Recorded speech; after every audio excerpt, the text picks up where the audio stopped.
ആടുജീവിതം നമ്മുടെ മുന്നിലേക്ക് എത്താൻ ഇനി 25 ദിവസങ്ങൾ കൂടി ബാക്കിയുള്ളൂ. നമ്മൾ മലയാളികളെല്ലാവരും കുറേ നാളായി കാത്തിരിക്കുന്ന ഒരു സിനിമയാണ് ആടുജീവിതം. ഷൂട്ടിംഗ് തുടങ്ങി, പല കാരണങ്ങൾ കൊണ്ട് മുടങ്ങി, പിന്നെ നീണ്ടു നിന്നൊരു ചിത്രീകരണം തന്നെയാണ്. കാരണം അത് അത്രയും വലിയൊരു സംഭവമാണ്, അത്രയും ഇമ്പാക്റ്റോടെ നമ്മുടെ മുന്നിലേക്ക് എത്തിക്കേണ്ട ഒരു കഥയാണ്. അപ്പോൾ അതുകൊണ്ട് തന്നെ അതിൻ്റെ മേക്കിങ്ങിൽ അവർ ഒരുപാട് ടൈം എടുത്തിട്ടുണ്ട്. കൂടാതെ ഒരുപാട് തടസ്സങ്ങളും മറ്റും അവർക്ക് നേരിട്ടിട്ടുണ്ട്. പക്ഷേ ഇതിനെല്ലാം മറികടന്ന് അവസാനം നമ്മുടെ മുന്നിലേക്ക് ആടുജീവിതം എത്താൻ പോവുകയാണ്. അപ്പോൾ നിങ്ങൾക്ക് തോന്നാം എന്തിനാണ് ഇവന് ഇത്ര നേരത്തെ ചാടിക്കറി പറയുന്നത്, കാരണം 25 ദിവസം ഇനിയും ബാക്കി കിടപ്പുണ്ടല്ലോ. പക്ഷേ എൻ്റെ എക്സൈറ്റ്മെൻറ്റ് ഭയങ്കരമാണ്. ഇതിൻ്റെ ഫിലിം മേക്കേഴ്സ് എന്ന് പറയുമ്പോൾ ബ്ലസ്സി ഡയറക്ടർ, റഹ്മാൻ മ്യൂസിക്, റസൂൽ Pookutty sound design, and totally പറയുകയാണെങ്കിൽ നമ്മുടെ എക്സൈറ്റ്മെൻറ്റ് പിന്നെയും ഉയർത്താൻ പറ്റിയ എലമെൻറ്റ്സ് ഈ സിനിമയിൽ ഇഷ്ടം പോലെയുണ്ട്. ആടുജീവിതം വായിച്ചിട്ടുള്ള ഒരു വായനക്കാരൻ എന്ന നിലയ്ക്കും അതുപോലെ തന്നെ അത് വായിച്ച ശേഷം അതിൻ്റെ ഒരു കനൽ, അതിൻ്റെ ഒരു തീ ഉള്ളിൽ കൊണ്ട് നടക്കുന്ന എല്ലാ ആൾക്കാരെ പോലെയും തന്നെയാണ് ഞാൻ. അതുകൊണ്ട് തന്നെ എക്സ്പെക്റ്റേഷൻ കൂടുകയും ചെയ്യും. എനിവേ, ഞാൻ ട്രെയിലർ ഇറങ്ങിയിട്ട് ഇതുവരെ കണ്ടിട്ടില്ല. ഞാൻ വിചാരിച്ചു സിനിമ കണ്ടാൽ പോരെ, ട്രെയിലറൊക്കെ കണ്ട് നേരത്തെ. പക്ഷേ എന്തായാലും ഇനിയിപ്പോൾ സിനിമ ഇറങ്ങാൻ പോകുന്നു, ഞാനാണെങ്കിൽ ഇത്രയും എക്സൈറ്റ്മെൻറ്റിലിരിക്കുകയാണ്. I want to see that trailer. നിങ്ങൾ കണ്ടിട്ടുണ്ടാവും. അപ്പം അഭിപ്രായം എന്താണെന്നുള്ളത് പറയാൻ കേട്ടോ, നോ പ്രോബ്ലം. എന്നിട്ട് ബാക്കി സംസാരിക്കാം, ബിക്കോസ് എനിക്ക് കുറച്ചധികം ഇതിനെപ്പറ്റി പറയാനുണ്ട്.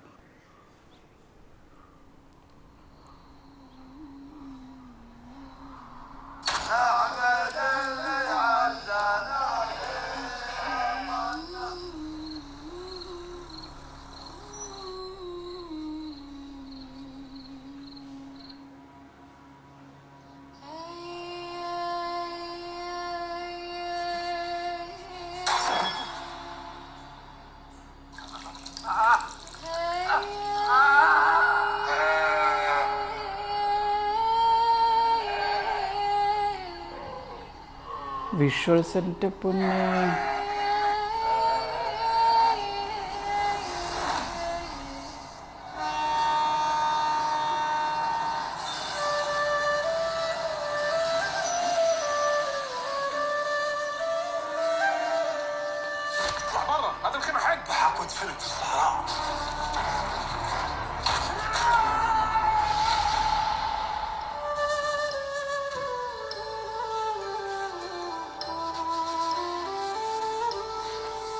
മ്യൂസിക്കും അമ്മ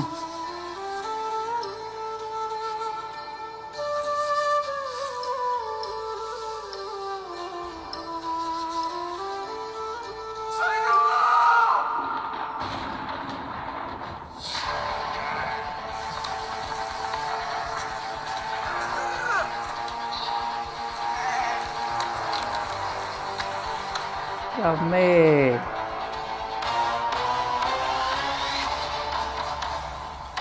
Yes.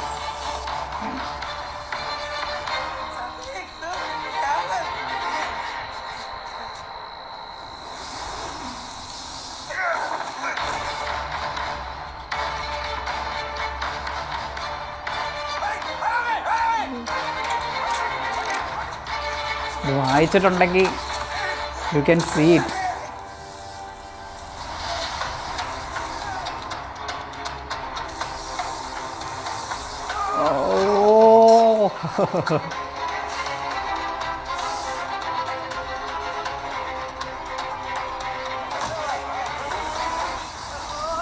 എൻ്റെ അമ്മേ, കാണണ്ടായിരുന്നത് സിനിമ കണ്ടാൽ മതിയായിരുന്നു.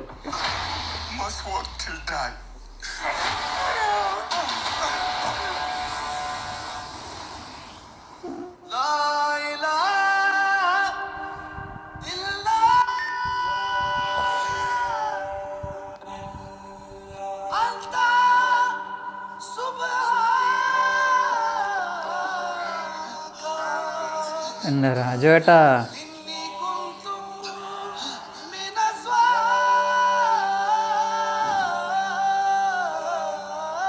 ഓ my god. Let me take a minute. Aadujeevitham വായിച്ചിട്ടുള്ള ഒരാളെ സംബന്ധിച്ചിടത്തോളം ആ വായിച്ചപ്പോൾ നമ്മുടെ ഉള്ളിൽ കൂടെ പോകുന്നൊരു ഫീലുണ്ട്. ആ കഥാപാത്രം കടന്നു പോകുന്ന എല്ലാ സിറ്റുവേഷനിൽ കൂടെ നമ്മളും കടന്നു പോകും. ആ ഒരു ഫീല് റീഡ് ചെയ്യുമ്പോൾ നമുക്ക് കിട്ടുന്നുണ്ടെങ്കിൽ ആ സെയിം ഫീൽ, ആ സെയിം ടൈം അതിലേക്ക് ഞാൻ തിരിച്ചു പോവുകയാണ് ചെയ്തത് ഈ ഒരു ട്രെയിലർ കണ്ടു കഴിഞ്ഞപ്പോൾ.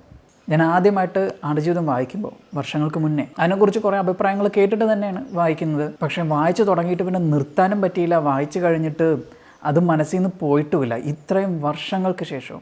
ഒന്നാമത്തെ കാര്യം, അതോടെ ഞാൻ ബെന്യാമിൻ്റെ വലിയൊരു ഫാനാണ്. ആൻഡ് ആ പുസ്തകം വായിച്ച ആ ഒരു ടൈമിലേക്ക് അല്ലെങ്കിൽ ആ ഒരു അതേ ഫീലിലേക്ക് എനിക്ക് തിരിച്ചു പോകാൻ പറ്റി ഈ ഒരു ട്രെയിലർ കണ്ടപ്പോൾ തന്നെ. സത്യം പറഞ്ഞാൽ ചെറിയൊരു ഡിസപ്പോയിൻമെൻ്റ് ഉണ്ട്. ഇപ്പോൾ ഞാൻ ആദ്യം വിചാരിച്ചു സിനിമ കണ്ടാൽ മതി, ട്രെയിലറും ടീസറും ഒന്നും കാണണ്ടാന്ന്. കണ്ടപ്പോൾ ഉള്ള നിരാശ മറ്റൊന്നുമല്ല, സീൻസ് കണ്ടുപോയി അതൊന്നുമല്ല, കാണാനുള്ള ഒരു കൊതി കൂടുകയാണ് ചെയ്തത്. മാർച്ച് 28 സിനിമ തിയേറ്ററിൽ വരും. പക്ഷെ വന്നു കഴിയുമ്പോൾ എനിക്ക് ഉടനെ തിയേറ്ററിൽ പോയി ചാടി കയറി പോയി കാണാൻ പറ്റില്ല. ബിക്കോസ് എൻ്റെ കണ്ടീഷൻ അതാണ്. സിനിമ ഇറങ്ങിക്കഴിഞ്ഞ് കുറേ കഴിഞ്ഞിട്ടേ പറ്റത്തുള്ളൂ.